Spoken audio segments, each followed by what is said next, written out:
오늘 팔복의 5번째 말씀은 긍휼히 여기는 사람은 복이 있나니 이렇게 하고 있습니다.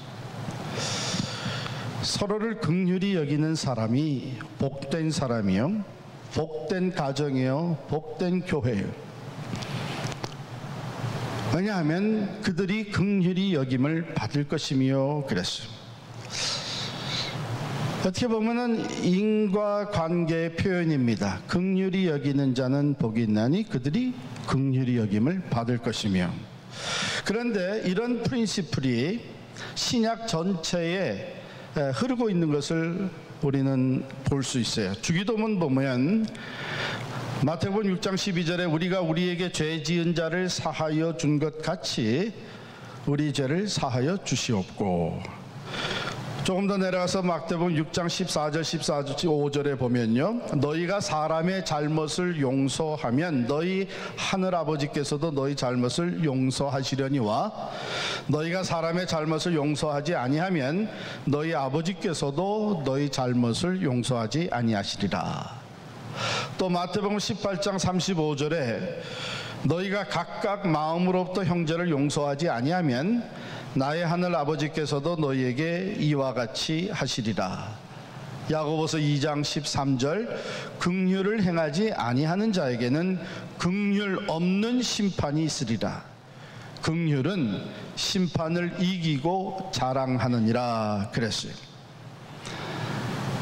여러분 잘 들으시기 바랍니다. 이것은 지금 우리가 행함으로 구원을 받는다는, 즉 자비를, 긍휼을 행함으로 우리가 구원을 받는다는 그런 얘기는 아니에요.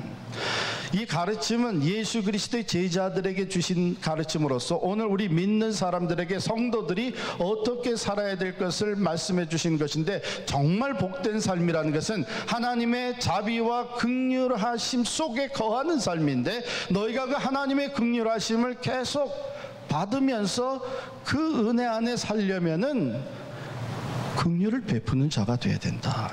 긍휼을 베푸는 자가 그 복을 누린다고 말씀해 주신 거예요.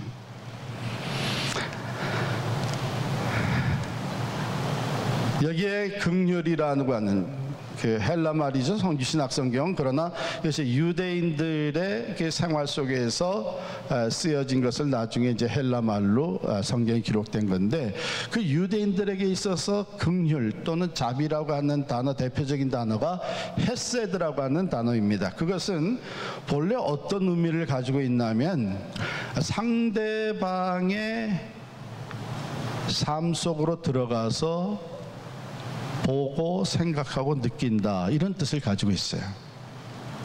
문자적으로 얘기하면 상대방의 스킨 안으로 들어가서 그의 눈으로 보고 그의 마음으로 생각하고 그 사람의 입장에서 느낀다 하는 그런 뜻입니다.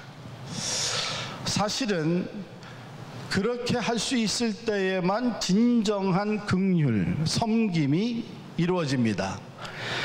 다른 사람의 필요, 어렵고 또 헐벗고 고통당하고 슬퍼하고 이런 그 필요를 보면서 그 사람을 섬겨주는데, 바로 섬겨주려면 그 사람이 정말로 필요한 것이 무엇인가 하는 것을 알아야 될 텐데, 그것은 그 사람의 입장에 들어가 보면 더 잘할 수 있는 것이죠. 근데 그걸 없이 그저 내가 스스로 내 기준으로 판단해서 이런 사람은 이런 게 필요할 거야 하고서는 도와주게 되면 도움은 줬을지 몰라도 잘못된 방법에 도움이 될 수가 있습니다. 지금 무엇보다도 가장 필요한 것이 친구가 필요해. 너무나 고독하고 외롭고 내 얘기를 들어주는 사람이 없고, 그런데 그런 사람에게 구제 물자를 가져다 준다 그러면 도움은 줬지만 다른 방법의 섬김은 되지 못하는 것이죠. 그래서 그 사람의 입장에 들어가 보면 정말 필요한 것이 뭔지를 알게 되고 진정한 긍휼을 베풀 수가 있습니다. 예수님은 이와 같이 죄인 된 사람들, 연약한 우리 인간들, 귀신 들리고 병 들고 무지하고 목적 없이 방황하는 우리들을 긍휼히 여기시고 자비와 사랑을 베푸시는데 어느 정도까지 했느냐. 자기를 십자가에 못 박는 자들, 그들에게까지 불쌍한 마음으로 대해 주시면서 그들을 위해 기도하셨습니다. 십자가상에서 그 고난과 죽음을 당하시면서 하나님 아버지께 기도하시기를, 아버지여 저들의 죄를 사하여 주옵소서. 자기들이 하는 것을 알지 못하나이다. 여러분과 저는 이러한 하나님의 긍휼하심을 받아 구원을 얻었습니다.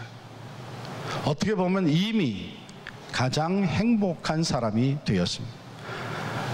그런데 하나님은 우리가 이 땅에서 사는 동안, 주님은 우리가 이 땅에서 사는 동안 계속해서 그 하나님의 긍휼하심이 우리의 삶에 주어지고 그 은혜와 자비에 머물게 하시기 위해서 오늘 우리에게 주신 말씀이, 긍휼히 여기는 자는 복이 있나니 그들이 긍휼히 여김을 받을 것이며. 그래서 이것은 하나님께서 우리가 다른 사람에게 긍휼을 베풀 때에 그것을 매우 기뻐하신다는 거예요. 그걸 보고 가만히 계시는 분이 아니시라는 거예요. 그것을 볼 때에 하나님의 마음은 동해서, 감동해서 우리에게 필요한 자비와 긍휼을 더 부어주신다는 거예요. 심지어는 어느 정도까지 말씀하셨나 하면 잠언 19장 17절에 가난한 자를 불쌍히 여기는 것은 여호와께 구워드리는 것이니 그의 선행을 그에게 갚아주시리라. 할렐루야. 참으로 가난하고 어려운 자들을 긍휼히 여기는 마음으로 우리가 도와줄 때에 하나님은 그것을 어떻게 보시냐 하면은 내가 빚졌다, 내가 빚졌다, 이렇게 보시는 거예요. 그래서 그것을 다 갚아주시되 배로 누르고 넘치도록 우리에게 자비와 긍휼을 베풀어 주십니다.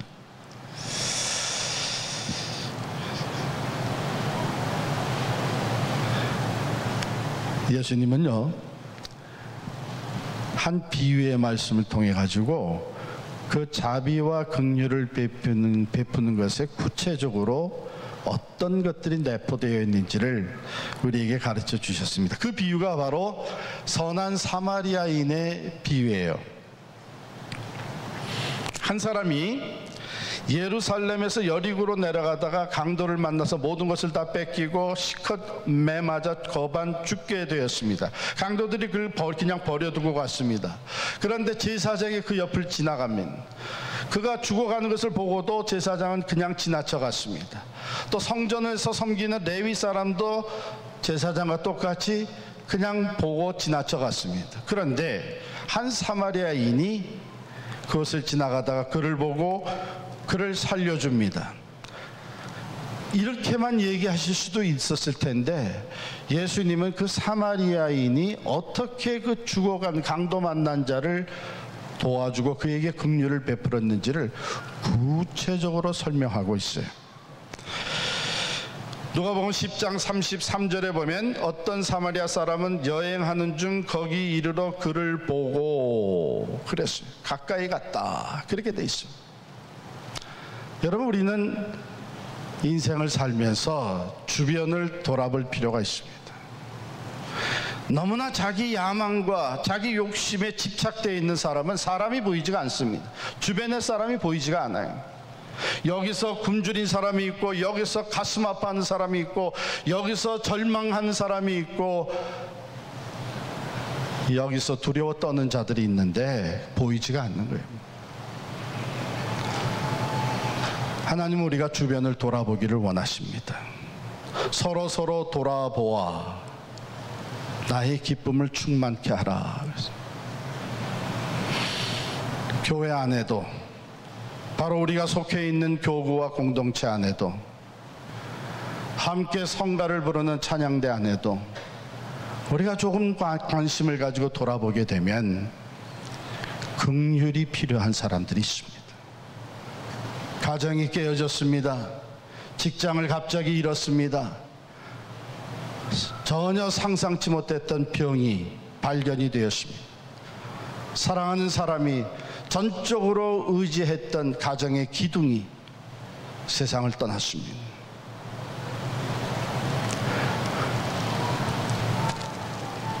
우리 주변에는 이렇게 긍휼이 필요한 사람들이 많이 있습니다. 한 걸음 더 나아가서 실족해서 유혹에 빠져서 영적으로 넘어지고 파산된 사람들이 있습니다. 마치 내게는 전혀 그런 문제가 생기지 않을 것처럼, 마치 내가 지금까지 신앙생활을 해온 것은 전적으로 나의 열심이요, 나의 의요, 나의 결단이었겠다고 생각하는 것, 교만한 마음, 그런 사람을 보면서 오히려 비난하고 비판하고 정죄한다는 것은 하나님이 가장 싫어하는 마음이에요. 왜냐하면 그것은 자기 교만에서 나오는 것이기 때문에. 그러므로 우리는 관심을 가지고 주변의 사람들, 긍휼이 필요한 사람들을 돌아볼 필요가 있습니다. 두 번째, 이 사마리아 사람은 그를 보고 불쌍히 여겼다 그랬어요. The heart of compassion, 하나님의 마음이죠. 그는 판단하고 정죄하고, 아니 여기가 이렇게 위험한 길이라는 것을 누구나 다 알고 있는데 왜 저렇게 무지하게 이것을 지나가다가 이런 봉변을 당해? 이러면서 판단할 수 있습니다. 그러나 이 사마리아 사람은 불쌍한 마음을 가졌다. 불쌍히 여겼다. 그리고서는 34절에 보면 가까이 가서 기름과 포도주를 그 상처에 붓고 싸매고 자기 짐승에 태워 주막으로 데리고 가서 돌보아 주니라. 아주 구체적으로 예수님이 말씀을 하셨어요. 그렇습니다. 긍휼을 베푼다는 것은 불쌍한 마음을 갖는 데서 끝나는 것이 아니라 실제적으로 도움을 주는 것입니다. 형제들아, 우리가 말과 혀로만 사랑하지 말고 오직 행함과 진실함으로 하자. 이 사마리아 사람은 자기의 시간을 들이고 자기의 물질을 들이고 또 자기의 에너지를 들여서 이 사람을 돌보아 주기까지 긍휼을 베풀었습니다. 네 번째 요소는, 사실은 유대인과 사마리아 사람은 원수 관계예요. 원수 관계. 유대인들은 이 절반 피가 섞인, 이방인의 피가 섞인 사마리아 사람들을 천대시하는데 한마디로 얘기하면 개 취급을 했습니다. 그렇기 때문에 유대인과 사마리아 사람들은 상종치를 않았다, 성경이 기록하고 있어요. 그런데 그걸 뛰어넘어서 이 사마리아 사람이 긍휼을 베풀었습니다. 고통함을 돌아보는 눈, 불쌍히 여기는 컴패션, 마음, 실제적으로 도움을 베푸는 행위, 원수에게까지도 그 긍휼을 베푸는 것, 이것이 사마리아인의 비유에, 선한 사마리아인의 비유에서 우리에게 가르쳐 주실 뿐만 아니라 예수님께서 친히 그 자비와 긍휼을 보여주셨습니다. 제가 이 설교를 준비하면서 가만히 제 삶을 너무나 자연스럽게 돌아보게 되었죠. 하나님의 자비와 긍휼하심이 아니었다면 내가 오늘 여기 서 있을 수 없다는 것을 다시 한번 고백하게 되었습니다. 물론 그때는 이런 사람이 있어서 도와줬고, 저런 사람이 우리 친척 중에 있어서 힘이 되어줬고, 이러한 위로가 내게 이렇게 사람들이 한 것처럼 보였지만, 돌이켜보니 하나님께서 그때그때마다 하나님의 자비와 긍휼하심을 다양한 사람들을 통해서 제게 허락해 주신 것이죠. 여러분도 아마 마찬가지라고 생각이 듭니다. 우리 하나님은 긍휼하신 분이십니다. 그러므로 우리는 하나님을 전적으로 의지하고 그 하나님을 온전히 신뢰할 수 있는데, 왜냐하면 긍휼이 많으신 하나님은요, 우리를 있는 그대로 받아주시기 때문입니다.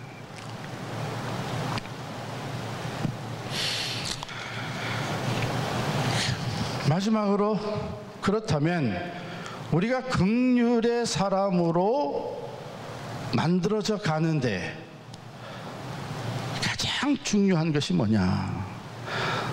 나도 내가 주변 사람들에게 자비와 긍휼을 베풀 수 있는, 하나님이 기뻐하는 사람이 되기를 원하는 것은 매 한 가지일 텐데, The key to becoming a merciful person,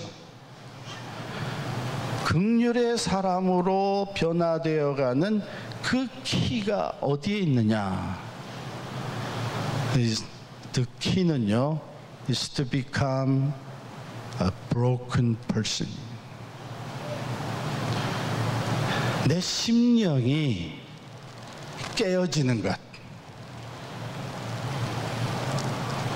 그때의 진정으로 하나님의 자비와 긍휼하심을 내가 알고, 그 긍휼이 내 삶에 채워지고, 그 하나님의 자비와 긍휼이 강같이 주변의 어려운 사람들에게 흘러갈 수가 있는 것입니다. 이게 무슨 소리냐? 하나님 앞에, 예수님의 십자가 앞에 나올 때에 내가 죄인이라는 것을 고백할 수밖에 없고, 나의 연약함을 인정할 수밖에 없고, 나의 깨어진 모습, 그것을 하나님 앞에 내려놓을 수밖에 없을 때에 우리는 다른 사람이 아니라 내가 먼저 하나님의 자비와 긍휼하심이 필요하다고 하는 것을, 전적으로 필요하다는 것을 인정하고 고백할 수밖에 없고, 그때 하나님의 긍휼하심이 우리의 삶에 다시 채워진, 우리의 마음이 긍휼의 마음으로 변화되어지고, 판단하고 정죄하던 마음은 어느 순간에 사라지고, 그래도 저 사람이 나보다 낫지, 난 이런 죄인인데, 겸손해지면서 하나님의 긍휼이 내게, 그리고 나를 통해서 그 긍휼이 필요한 사람들에게 나눠지게 되는 것이죠. 지금까지 내가 신앙생활하며 남부럽지 않게 직분자가 되어 섬길 수 있으며, 오히려 하나님의 말씀을 전할 수 있고 거룩한 사람, 경건한 사람으로 인정받게 된 것이 나의 의라고 생각하는 사람들은 그 마음이 강팍합니다. 다른 사람을 볼 때에 불쌍히 여기는 마음보다는 평가하고 판단하고 비판하고 정죄하는 마음이 앞설 수밖에 없는 것입니다. 그러나 오늘도 여러분과 제가 주님의 십자가 앞에 무릎을 꿇을 때에 다른 사람들은 알 수 없는 내 안에 거짓되고 교만하고 하나님이 기뻐하시지 않는 시기와 질투와 자만심과 위선적인 것이 자리 잡고 있는 것을 고백하며 다시 한번 그 밑에서 내 심령이 깨어질 수 있을 때에, through that broken heart, 하나님의 mercy가 우리 안에 스며들게 됩니다. 그 하나님의 긍휼하심이 우리로 하여금 다른 사람을 바라보며 불쌍히 여길 줄 알고 그리스도의 마음으로 그들을 섬기면서 자비를 베풀 수 있는 사람으로 변화시켜 주시는 줄을 믿습니다.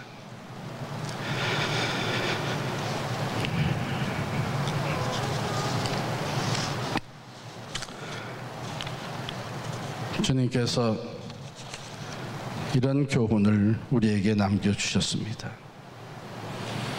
마태복음 9장 13절 14절에 보면, 너희는 가서 내가 긍휼을 원하고 제사를 원하지 아니하노라 하신 뜻이 무엇인지 배우라. 나는 의인을 부르러 온 것이 아니요 죄인을 부르러 왔노라. 우리가 하나님 앞에 예배 드리러 나올 때에 나는 누구보다도 하나님 앞에 나아가 예배드릴 수 있는 자격이 있다고 생각하면 여러분은 하나님을 만나는 예배를 드리지 못할 것입니다. 그러나 내가 오늘도 하나님 앞에 죄인일 수밖에 없다는 것을 고백하며 예수님의 십자가를 의지하고 예배 자리에 나온다면 여러분 다시 한번 그 하나님을 만나고 하나님의 긍휼하심을 덧입고 보다 긍휼의 사람으로 변화되어 세상으로 나아가게 될 줄을 믿습니다. 긍휼을 베푸는 자는 복이 있나니 그들이 긍휼하심을 받을 것이며